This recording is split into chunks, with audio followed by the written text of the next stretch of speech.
Okay, chapter 12, Starry River of the Sky. Back again with Ike and with Ada Potato. There we go. And here are the first two questions that we're going to be listening for. First of all, what did Rindy see in the half-moon well that stopped his anger? So where is Rindy going to go? The half-moon well. And what's going to happen there? I was listening, sorry. It says, what did he see there that stopped his anger? Okay, so his anger is going to go away at the half-moon well. Okay, guys, right here. How did Magistrate Tiger deceive Duke Z? That's the second question here in chapter 12. So, Magistrate Tiger. Is that a new character? Is he a new character? No. No? Yes. Okay, how is he a new character? Because I've never heard him before. Okay, so Isaac has only read Starry River of the Sky, but Ada, why do you say Magistrate Tiger is not a new character? Because he was in Where the Mountain Meets the Moon. He was in Where the Mountain Meets the Moon. Very good. Duke Z. Duke Z? I don't think we heard about Duke Z in Where the Mountain Meets the Moon. So here we go, chapter 12. After lunch, Rindy went to collect water from the half-moon well. Ever since he had arrived at the village of Clear Sky, all his time from lunch until dinner was spent doing this. Rindy walked back and forth on the twisting street between the inn and the well until the sun sat right on the horizon like a balancing egg yolk. The half-moon well was divided by a crumbling stone wall. It had been the wall of a courtyard protecting a wealthy home when the village of Clear Sky was rich and prospering. At that time, the owner must have been generous, for he had dug half the well beyond the wall so that poor peasants could use it too.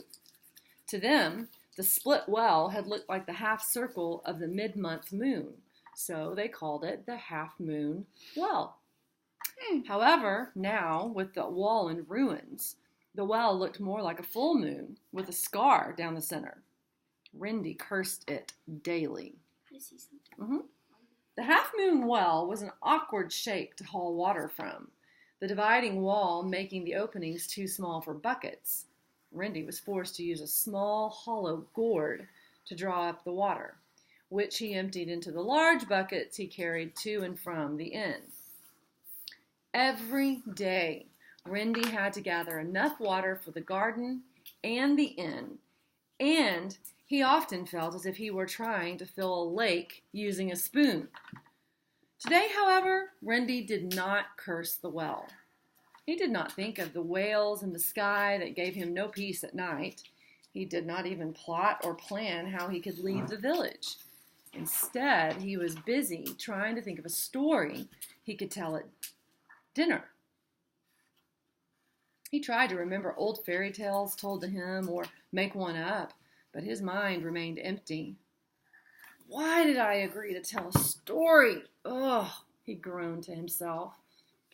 Why does she want me to tell a story anyway?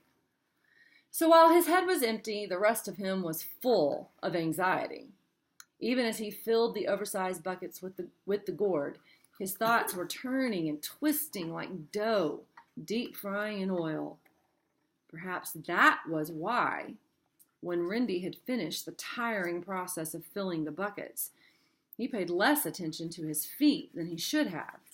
He had just balanced the carrying stick on his shoulders, still thinking furiously, and was stepping over the well when his back foot caught on the partition wall.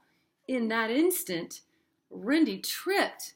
His bucket swung madly like crazed pendulums, splashing water in large waves until everything, including Rindy, crashed to the ground. "Oh!" Rindy cried. Now, let's pause here just for a minute. Never mind. Let me finish here for a minute. Remember, our question is, what did Rindy see in the half-moon well that stopped his anger. Y'all think he's angry right now? Yes. Okay. He lay face down on the hard, dusty earth. Pain flashed through him, and a bump was already forming on the back of his head where one of the buckets had struck him. But it was anger that was burning through Rindy like a hot fire. Already, the spilled water, the water that took him so long to collect, was drying in the sun. Stupid, stupid wall! Rindy roared, jumping up and kicking the partition with his foot, resulting in new stabs of pain. With a yelp of anger, he began attacking the wall with all of his strength. Boiling rage seemed to have bubbled and burst inside him. His every muscle throbbed with red fury. The air seemed to shriek in his ears, and the fierceness of his anger felt like explosions inside his head.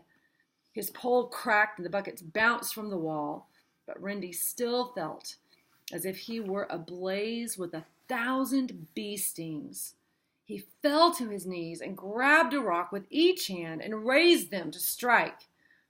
But suddenly, his hands froze in the air and the rocks dropped to the ground. For unexpectedly, he saw his reflection in the well. The water on both sides of the well mirrored him, showing him in a way he had never seen before, roaring with anger and filled with rage. I look like my father. He felt as if a searing knife had stabbed into him, the reflections in the water revealing a likeness he almost could not bear. For a moment, he was blinded by a mix of memories, pain, and regret. When his vision cleared, Rindy was staring again at 2 images of himself. The faces that looked back at him were troubled and uneasy. He felt tired, as if he had been running for days. Tears stung his eyes, but the water and the stones of the wall were as still and unmoved as if they were the empty sky above. Okay, so what did Rindy see in the half-moon well that stopped his anger? Ike, you want to give it a shot? His father. I look like my father. Very good. So did he see his father in the well, or did he see a reflection of himself, right? So Ada, talk to me a little bit about that. How was his anger related to thinking he looked like his father? Because he had lots of bad memories and regrets about his past. Okay. So in a complete sentence, Ada, how would you answer, what did Rindy see in the half-moon well that stopped his anger? Rindy saw his father's reflection when he looked in the half-moon well. Okay, very good. I like that. Rindy saw, I'm gonna tweak that just a little bit. His reflection and realized that he looked like his what? Father. Very good. All right, awesome. Now, Try to guess that. oh, is that when the buckets of water fall? No. Or he's just angry about it? That's good. He's red. Very good. Oh, yeah, because it said he was red with anger. Okay, very good. Awesome. I'm going to keep reading. You can join us in a minute. Okay, so now, of course, we have another story. The story of the dancing fish. This is page 78 if you're reading along. Our next question, how did Magistrate Tiger deceive Duke Z? I hope that's the way we pronounce it. I don't know. Duke Z. Story of the Dancing Fish. Once there was a powerful magistrate. Even though his son and daughter were not supposed to have heard, they knew that everyone called their father Magistrate Tiger. It was a fitting name, for the magistrate always seemed to be roaring at his servants, his wife, and even his children. And whenever he roared, all jumped to do his bidding. The blood of the greatest ruler and hero pumps in us, Magistrate Tiger would thunder to his young children, the green silk of his sleeves flapping. We must make the world to bow to us again. Of course, Magistrate Tiger's children did not know what their father meant, and they were, in fact, too frightened to ask. But they knew that their father was always working to become more powerful, and that he even hoped the emperor himself would acknowledge him. Magistrate Tiger made trips out of his district, trying to get closer and closer to being accepted by the imperial family. His children never knew if he was successful, but they did enjoy his frequent absences. The sight of a waiting carriage made his son feel like a bird about to take flight. The only people Magistrate Tiger did not roar at were his superiors. To kings and dukes and princes, his voice was silky and smooth, but perhaps they still would have called him Magistrate Tiger. To them, he purred like a cat. And he did more than purr, his son found out. One day, Magistrate Tiger arrived home with an expensive chin. Q-I-N. I think that's chin. I'm not sure. Magistrate Tiger had never shown interest in music before, so the entire household was surprised to see the stringed instrument in his hand. And they were even more shocked when Magistrate Tiger began to teach himself how to play. Just looking to see if this is part of what we're... Okay. So a chin, or a Q-I-N, however we say that, must be some sort of stringed instrument. Maybe like a lute, you think, guys? Guitar, violin, something like that? Probably a zither. Oh, a zither. Nice. After mastering a few simple songs, Magistrate Tiger called his children to him. Wearing a robe of brilliant green, he gave each of them a bowl of rice, and carrying the chin, had them follow him into the garden. They stopped in front of the pond, where dozens of bright orange carp waved in the water. I'll keep this in front here just so y'all can see it. Such a beautiful picture. I love the artwork in this. Bright orange carp waved in the water. Magistrate Tiger stationed his children on either side of him, and as he began to play the chin, he instructed them to throw rice out into the water. The fish, seeing the food, began to jump up to eat the rice. Every day they did this. As Magistrate Tiger played the chin, the children threw rice, and the fish rushed for the food. Magistrate Tiger urged the children to throw the rice higher and higher, and the fish began to leap from the water to catch the grains. The children laughed, and it was, the son thought, the most enjoyable time he had ever spent with his father. But one day, when the son was playing up in a tree next to the pavilion of the fish pond, he saw his father, wearing his customary green silk robe, walking with his chin and a strange man.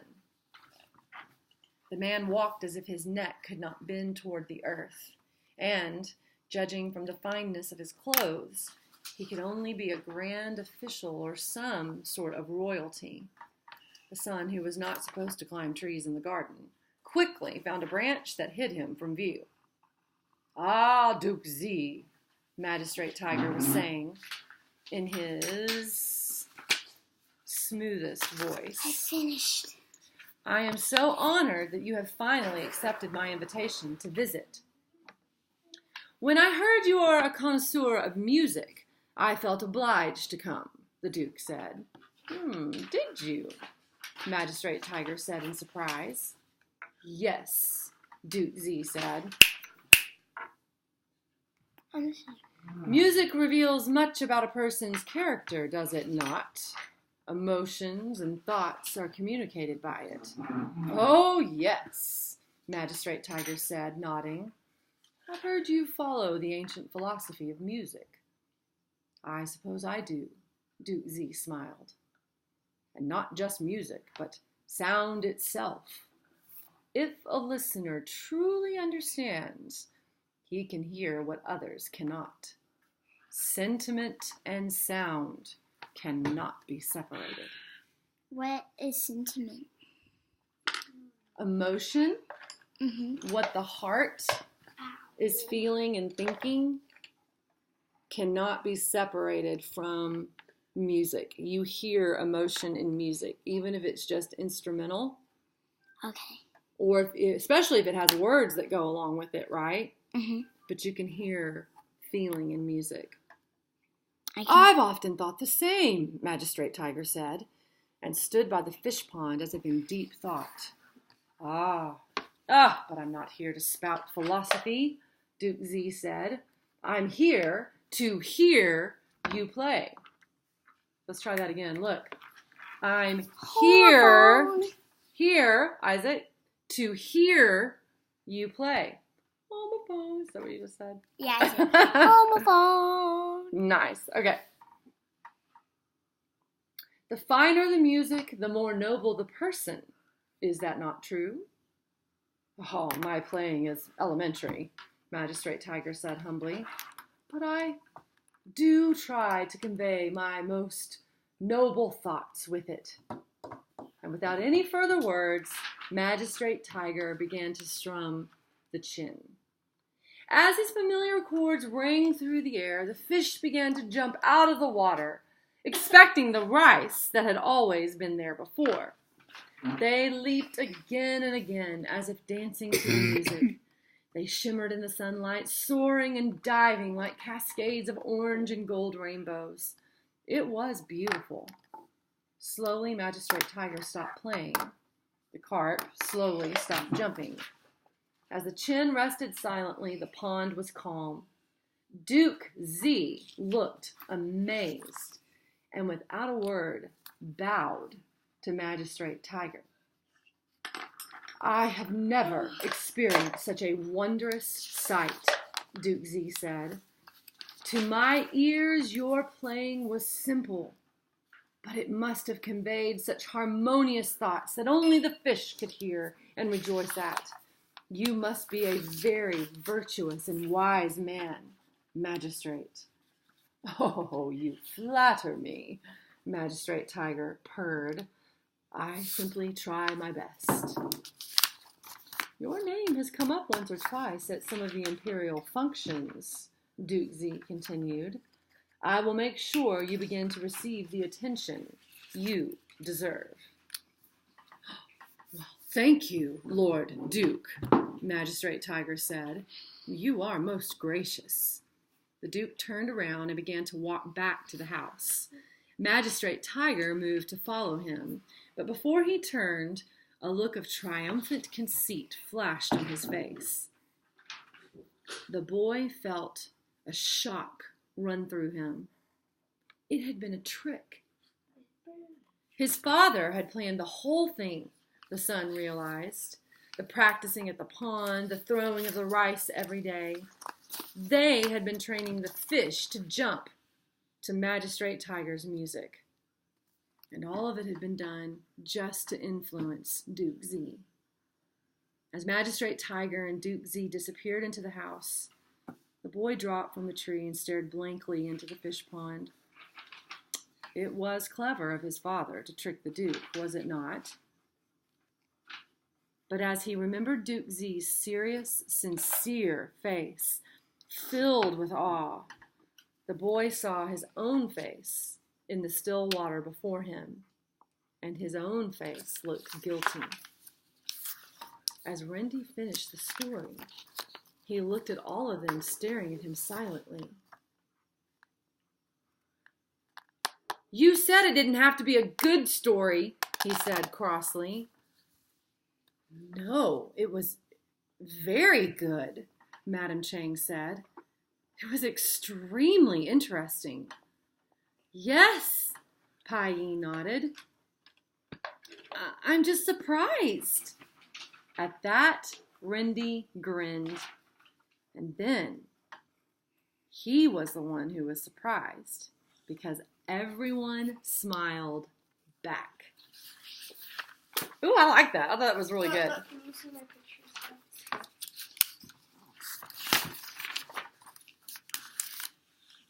Very good. Okay, very good. Okay, I finished all of these. Okay, good. Hey guys, we need to finish these questions here just real quick. How did Magistrate Tiger deceive Duke Z? How did Magistrate Tiger deceive Duke Z? Answer it in a complete. Magistrate Duke Z. Mm-hmm. Magistrate Tiger deceived him by, he deceived him by, what's the word? Like training the fish and playing music so that it would look like the fish weren't doing it. They weren't like trained. They just did it while he was playing so that he would get all like the glory and stuff. And then his son figured that out because the Magistrate Tiger really, really loved and wanted the emperor to love him. Mm-hmm. So he trained the fish to do that when he played. Okay, very good. Very good. And then his son looked in the still water just like with guilt because his dad lied. Okay, very good. Now, can you say that just in a short, complete sentence? How did Magistrate Tiger deceive Duke Z? Magistrate Tiger deceived Duke Z by training the fish when he played the harp. To train the fish to jump when he played the harp. Okay, very good. And is it the harp that he played, Isaac? The heart? It's or the chin. The chin. Okay, very good. Very good. Okay, so that's question number 2. How did Magistrate Tiger deceive Duke Z? Magistrate Tiger. Very good. You want to finish it? No, I just Deceived Duke Z Ada. by training. Stop, nerds. Seriously, stop, guys. By training the fish to jump when he played his Roll. chin. Chin? Is he playing his chin? Yeah. Oh, no. I think Wait. chin. Something. Strings. Oh, gross. Oh, what if he has a long beard? Like, And then yeah. he like paints them, and he puts like these two Stop, wood Isaac. things Wait, is that right here recording? and stretch them Yes, out it's and recording. it All right. Nice. Okay. Isaac, back away. We'll come back and we'll answer questions 3 and 4 while reading chapters 14 and 15. Oh, that's a pretty, Okay? pretty picture. Bye. I want to see the pretty picture. I always do that.